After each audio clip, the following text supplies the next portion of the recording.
Ευχαριστώ πάρα πολύ το Πανεπιστήμιο εδώ, τους καθηγητές σας και πιο πολύ χάρηκα πάρα πολύ γιατί αυτό ήταν για την μνήμη 50 χρόνων. Λοιπόν, τότε ήμουνα πιτσιρικάς, κατά κάποιο τρόπο ήμουνα γύρω στα 33-34. Από τα 15 μου χρόνια μπήκα στη Φιλμ και από τα 18 μου ό,τι κοινωνικοπολιτικό γεγονός ήταν το κατέγραφα.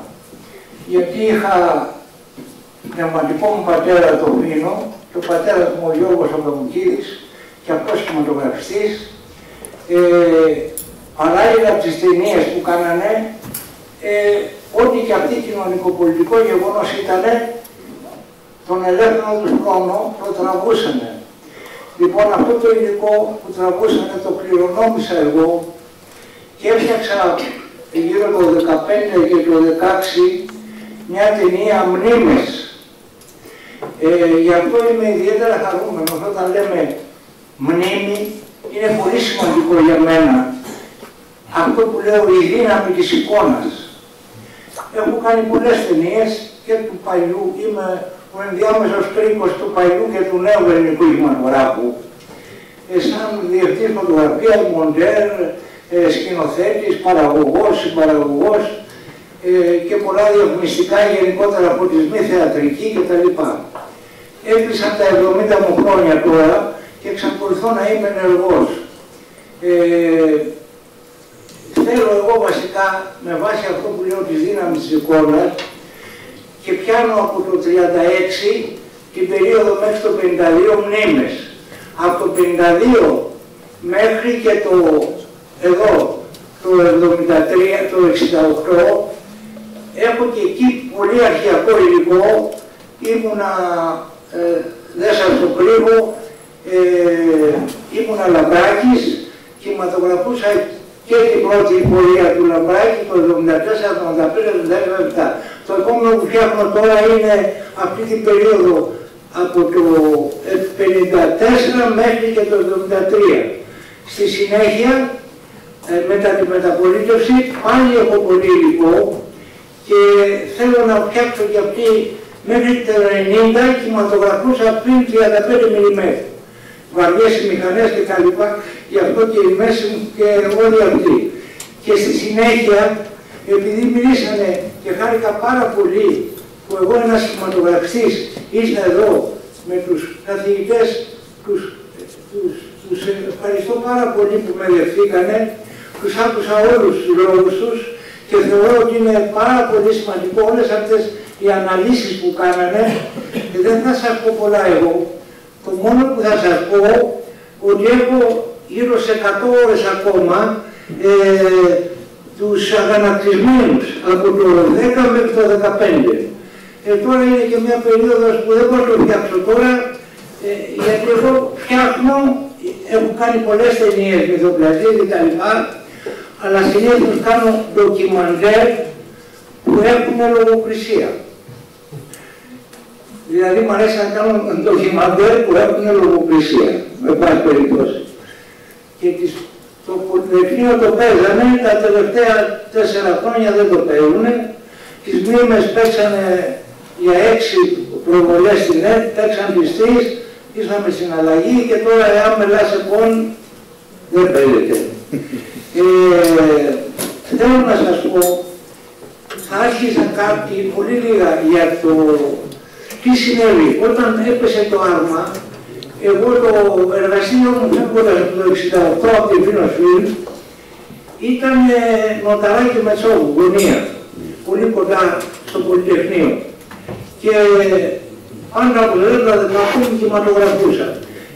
Ο Λάμπρος ο Παπαδημητράκης, που είναι ένας από τους εκφωνητές, ήταν βοηθός μοντέρ, έγινε σκηνοθέτης, ήταν ένας από τους εκφωνητές. Επίσης ο καρδιακός μου φίλος, ο Μίτσος ο Παπαχρήστος, που είναι ένας από τους βασικούς εκφωνητές και αυτός πολύ φίλος. Έμπαινα λοιπόν εγώ στο Πολυτεχνείο μέσα, αλλά πριν το Πολυτεχνείο όμως, είχα ό,τι νομική είδατε τα υλικά και πιο πριν, βασικά είχε και το φίλο το Πατερίτο Βούλγα είχε έρθει και κινηματογραφούσαμε τη νομική, βασικά εγώ πάλι. Αλλά και πιο πριν, μέχρι την δικτατορία, οι πιο πολλοί σκηνοθέτες κάπου και στο Παρίσι. Εγώ έμεινα και ό,τι προσπαθούσαμε, κάναμε δουλειές που με δυσκολία κρυβόμασταν, τα σενάρια τα λογοκρίνανε κτλ. Θέλω να σας πω κάτι πολύ σημαντικό. Ο Μάης του 1968 βρέθηκα εγώ στο Παρίσι, γιατί είχα πάει εκεί τότε δεν υπήρχε εύκολο εργαστήριο στην Ελλάδα και εκεί εμφανίζαμε και τυπώναμε κόπιες εκεί στο Παρίσι. Και ήταν τότε μια ταινία βυζαντινή ραψοδία και πήγα εκεί να βγάλω κόπιες.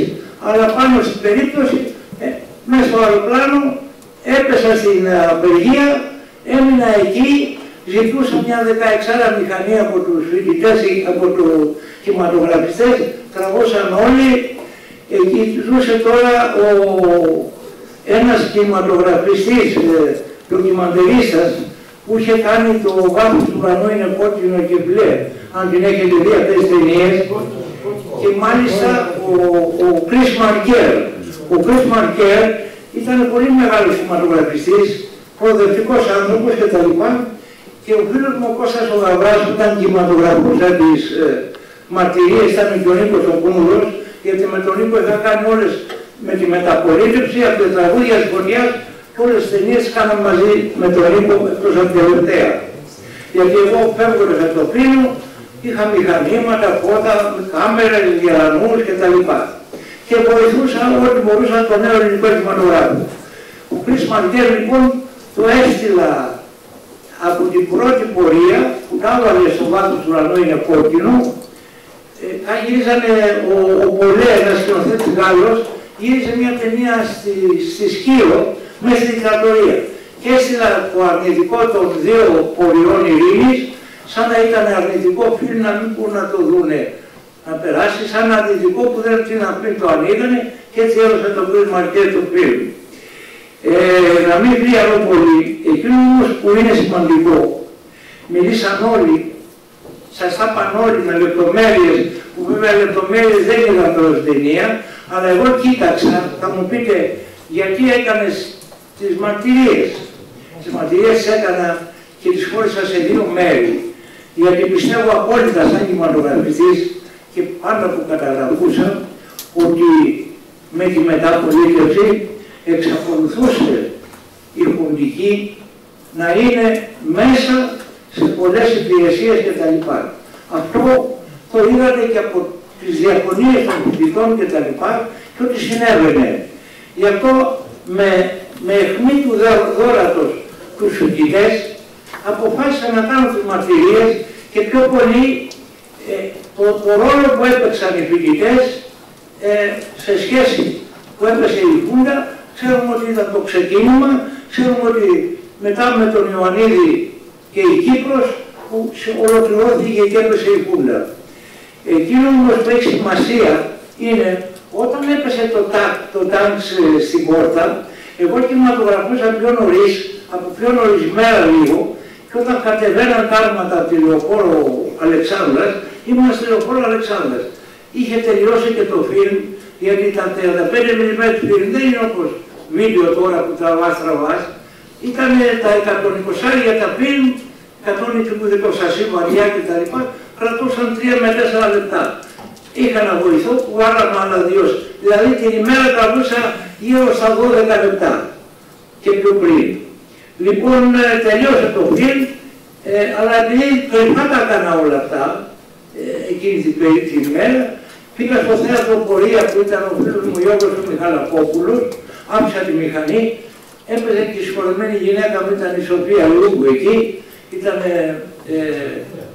ο τύπος μου μπαμπά ένα θεατρικό που πέθανε, άφησα τη μηχανή και να πάω λίγο να δω τι γίνεται με το Πολυτεχνείο. Εκείνη την ώρα ορμούσε το άρμα και τρέχανε οι φοιτητές. Εγώ δεν πήγα από εκεί, έπρεπε δυο στενά πλωδό, ανέβηκα να πάω στο εργαστήριο, προτού ανοίξουν την πόρτα, ένας ο Μυρογιάννης από τα ονόματα, ένας 20άρης παιδί, έμενε δίπλα μου εκεί, παραλίγο από την Νοταρά, 2 στενά. Και ήταν ηλεκτρολόγος το παιδί και μου είχε φτιάξει κάτι μπρίζες, κάτι φώτα, κάτι τέτοια στο εργαστήριο. Και από την Νοταρά, από το βάθος, έτρεχαν καμιά 25 παιδιά και μου φωνάζει, το ανοίξω την πόρτα του εργαστηρίου, μου φωνάζει ο νεαρός ο νεαρός, κύριε Νίκο, μην κλείνεις την πόρτα, μπούμε μέσα, τρέχανε καμιά 20 παιδιά. Μπήκανε μέσα, τα πιο πολλά ήταν κορίτσια. Λοιπόν, δυστυχώς δεν είχα πριν, πια το είχα πει εκεί, αλλά και να είχα τη μηχανή, είχε τελειώσει το πριν και το μαγνητόφωνο ο βοηθός το είχε απλήσει εκεί και έβγε εκείνος και καθίσαν τα παιδιά. Εκείνο που έχω να σας πω είναι ότι οι κοπελιές, το είπε και μια αλήθεια, ήταν πιο δυναμικές από οι φοιτήτριες, από τους φοιτητές. Σας το λέω αυτό από προσωπική που γνώρισα εγώ και μες στο Πολυτεχνείο και μετά. Δηλαδή μετά την νομική που πιάσανε πολλούς φοιτητές κτλ. Αυτό τους δυνάμωσε περισσότερο. Δηλαδή οργανώθηκαν μετά, δεν είχαν δηλαδή ούτε πρόθεση να κάνουν βασικά. Θέλω να πω ότι κάνανε εκείνο που πιστεύω δηλαδή, είμαι απόλυτα σίγουρος, ότι οι φοιτήτριες και οι φοιτητές εξεγέρθησαν αυθόρμητα.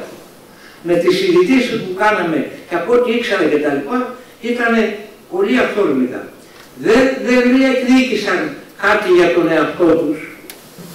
Αγώνας για ελευθερία και δημοκρατία από το καθεστώς της Χούντας. Αυτό είναι πολύ βασικό, γιατί το όραμα της ζωής των φοιτητών είχαν ένα διαφορετικό όραμα για τους δημοκρατικούς Έλληνες συνανθρώπους τους, γιατί μετά την νομική γίνανε οι συλλήψεις, οι φυλακίσεις και τα λοιπά των φοιτητών. Δημιούργησαν, να μην τα ξέρετε, το ραδιοφωνικό σταθμό και όλα αυτά, και πώς λειτουργήσε ο ραδιοφωνικός σταθμός και προχώρησαν τα πράγματα. Εκείνο που νομίζω τώρα πια και με βάση το ελευθερία παιδεία, μετά τη μεταπολίτευση από τους φοιτητές, πολύ λίγοι, δηλαδή πάρα πολύ λίγοι αναμίχθηκαν ενεργά με την πολιτική. Πολύ λίγοι, δηλαδή 5-6 βουλευτές γίνανε και υπουργοί κτλ. Αλλά εκείνο που έχει σημασία είναι, και αυτό το λέω εγώ πια είμαι και παππούς, τι θα πρέπει να λέμε σήμερα στα παιδιά μας και τα εγγόνια μας για την εξέλιξη του Πολυτεχνείου.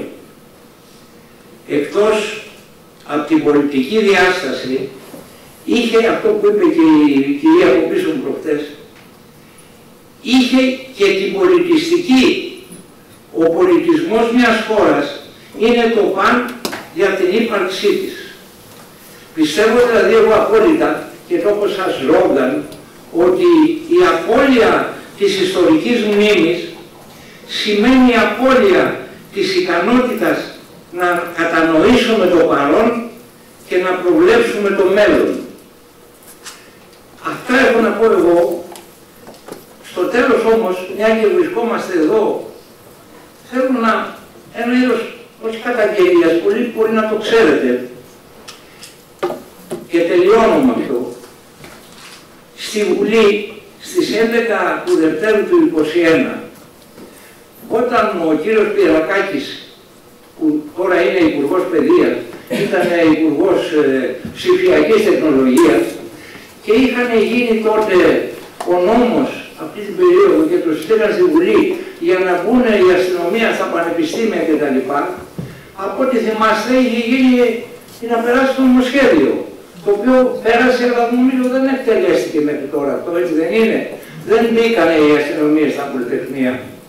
Στο λόγο του, γιατί μιλάγανε τότε υπουργοί και βουλευτές, τι είπε λοιπόν ο κύριος Πυρακάκης? Αρκετά πια στη στη διαχείριση των συμβόλων του εμφυλίου και της δικτατορίας. Ως χώρα και ως πολιτικό σύστημα αυτά έχουν μεγάλη σημασία, αλλά μικρή συνάφεια με τα δεδομένα της σημερινής εποχής. Η επαναστατικότητα είναι στον πυρήνα της επιστημονικής σκέψης, αλλά μεταφράστηκε πολλές φορές λανθασμένα σε επαναστατική γυμναστική. Μπορούμε να αλλάξουμε τους κανόνες του παιχνιδιού. Βγάλτε τα δικά σας συμπεράσματα και αν ψάξετε ο παππούς του κυρίου Περακάκη, γιατί τα ψάξα εγώ μετά και με άλλους φίλους και συντρόφους, ο παππούς του, θα δείτε τι ήταν ο παππούς της γιαγιάς του κυρίου Περακάκη, στον Εμφύλιο και στην Αντίσταση. Σας ευχαριστώ και πάλι πάρα πολύ.